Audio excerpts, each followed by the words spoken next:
그렇다면 이제 이전에 있던 아티스트 매니지먼트랑 NFT 아티스트 매니지먼트의 가장 큰 좀 차이는 무엇이라고 생각하세요? 일단 사람이 주가 아니라는 거죠. 그렇죠. 기존에 있는 매니지먼트는 어떤 사람이라는 게 있는데 여기는 이제 캐릭터가 있는 것이고 NFT는 어떤 그 역시 사람이 아니잖아요. 그렇죠. 근데 이제 무대에 서는 사람들이 이제 사람이 아닌 거죠. 그게 가장 큰 차이여서 뭐랄까 그 패러다임이 바뀐 상태에서 어떤 구조를 짜야 될 것인가에 대한 고민은 되게 많이 해봐야 돼요.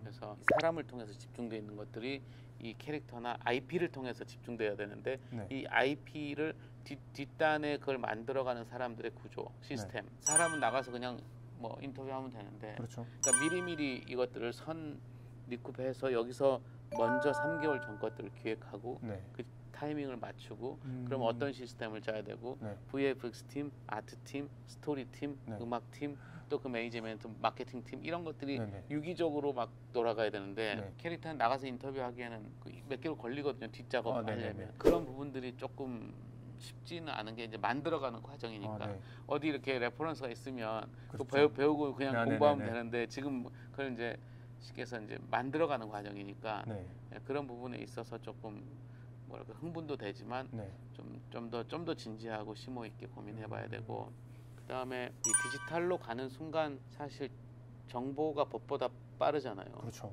그러니까 뭐 이번에 테라 사태도 마찬가지고 그러니까 뭔가 인간이 갖고 있는 상상력이 엄청나게 확장됐다.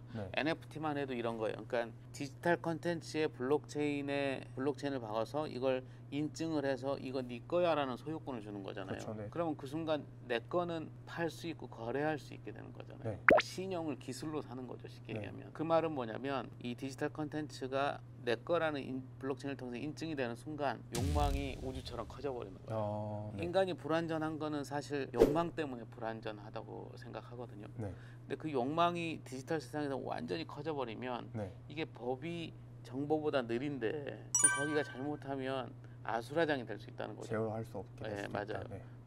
뭐 예를 들면 나체로 캐릭터가 춤을 춰도 그게 법적으로는 문제가 안 될 수 있잖아요.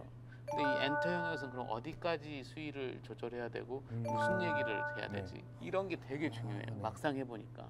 그러니까 하고 싶은 대로 막 뭐랄까 좀 자극을 주는 게 아니라 뭘 얘기하고 싶지 얘들이. 그러니까 인간이 갖고 있는 선한 양심, 선한 목적 이런 것들을 어떻게 표현하고 싶어 하지. 요즘 MZ세대들이 다 힙하고 막 제멋대로인 거 같지만 그렇지 않거든요. 근데 그런 부분이 진짜 어려울 것 같아요. 어느 정도의 또 사람들은 또 끊임없이 자극을 원하잖아요. 자극을 원하죠. 근데 그 자극의 적전선은 또 어디인가를 또 정하시면서도 이렇게 좀 선한 목적과 선한 마음을 가지고 사람들을 또 끌어들이는 그거가 어느 정도 그 밸런스라는 게 사실 맞추기가 되게 어려울 것 같은데. 특히 MZ세대들의 밸런스는 다른 얘기죠. 그래서 저는 포맷만 만들어주고 그 안에 들어가서 이야기나 음악이나 이 모든 캐릭터의 설정이나 이런 아이덴티티는 그 젊은 친구들이 만들어야 된다고 봐요. 그러니까 저는 포맷을 정해주고 네트워크를 이용해서 이런 것들이 잘 이렇게 알려질 수 있도록 뭐 마케팅, 프로모션, 그러니까 프로모션이겠죠. 결국 노는 거는 그 친구들이 놀아야 되거든요. 그러니까 그걸 또 같이 참여하고 이렇게 보는 것도 저한테는 되게 큰 즐거움이잖아요. 그렇죠. 누가 놀아주겠어요? 그러니까 이제 그러면서 이제 저도 배워가는 거죠. 그들의 어떤 사이클, MZ세대들이 뭘 좋아하는지도 배워가고, 그럼 나도 젊어지고 또 뭔가에 내가 경험치를 통해서 얻은 것들을 그것과 접목해서 새로운 또 뭔 가치를 창출해보고 음악도 만들어보고 이런 이 시간들이 너무 재밌어요. 앞으로 NFT랑 엔터테인먼트 사업은 어떤 좀 시너지를 이룰 거라고 바라보고 계신가요?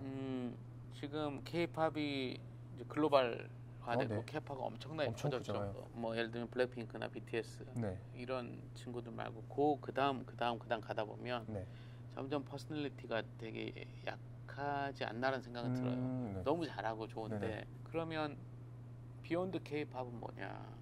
그러니까 그다음 뭐 할 거냐? 이게 사실 되게 중요한데 계속 아이돌만 나올 수는 없잖아요.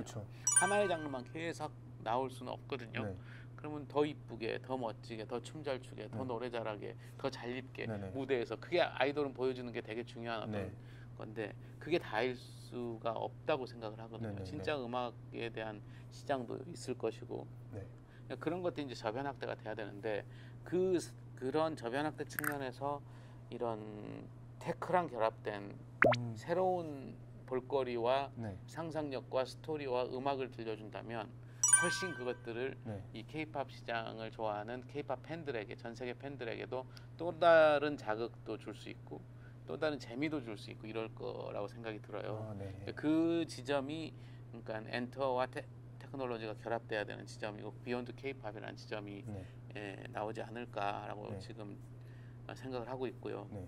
NFT 시장 같은 경우는 옛날에는 갤러리가 화가의 그림을 갖다 놓고 전시하고 그다음에 컬렉터들한테 팔았단 말이죠. 네. 그 구조였어요. 네. 그리고 작가는 계속 뒷전이었죠. 왜냐하면 작가가 이제 직거래를 하면 안 되니까 네네. 갤러리 입장에서는 네. 자기가 다 컬렉터 관리하고 했단 네. 말이죠. 근데 NFT 시장이 딱 열리면서 네. 이게 디지털로 이 그림을 사고 팔 그러니까 일종의 커뮤니티 시장이 돼버린 거예요. 그렇죠. 네네. 그럼 갤러리는 어떤 역할을 해야 되냐면 기획을 하거나 혹은 컬렉터와 연결점에 대한 만들어주는 사이트라든가 이렇게 디지털로 변환이 돼야 되는데 이게 사실은 쉬운 부분은 아니거든요. 네.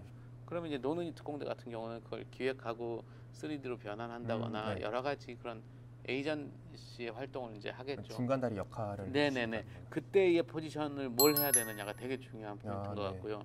그 말은 뭐냐면 유명한 사람만 그림을 팔지는 않는다는 거예요. 이제. 그렇죠 이제는. 네. NFT 시장 딱 들어가 보면 네. 완전 신인이고 비플 들어본 적도 없는 사람이 780억에 팔고 이러잖아요. 그런 아주 다양하게 열려 있다는 거죠. 네. 디지털 시장이. 그 다음에 이제 그 아트 NFT 외에 이제 요즘 BAYC라든가 뭐 네네. 이렇게 크립토 뭐 이쪽 보면 이 커뮤니티가 실제 실물 경제랑 어떻게 엮이느냐. 네. NFT를 이제 소유한 사람들이 어떻게 연결돼서 파티도 하고 자기네 동아리 활동하듯이 네, 여러 가지 뭘 하잖아요. 네네. 그런 것처럼 이제는 실제 사람들한테 어떤 베네핏을 주느냐. 이 NFT를 사면서 물론 거래하고 가치가 올라가는 부분도 있겠지만 그 가치는 결국 커뮤니티와 베네핏을 통해서 이 가치가 올라가게 되는 밀접하게 관계가 된다고 생각을 하거든요. 네.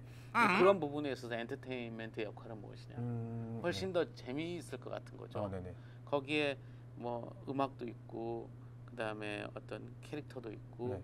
그것들이 마치 상품권처럼 이걸 샀을 때 실물과의 어떤 또 베네핏도 있고 동아리도 있고 그 다음에 2차 저작물을 또 만들어낼 수 있는 IP를 풀어버린다면 네. 우리가 만약에 미묘나 지금 만들고 있는 그 NFT를 사공유도 마찬가지고 마음대로 네가 그 디지털 아트 해봐. 네네. 그걸 또 NFT 하는 거죠. 네네. 그러면서 커뮤니티를 늘려가고 그 여러 가지 그런 방법들을 고민해야 된다는 거예요.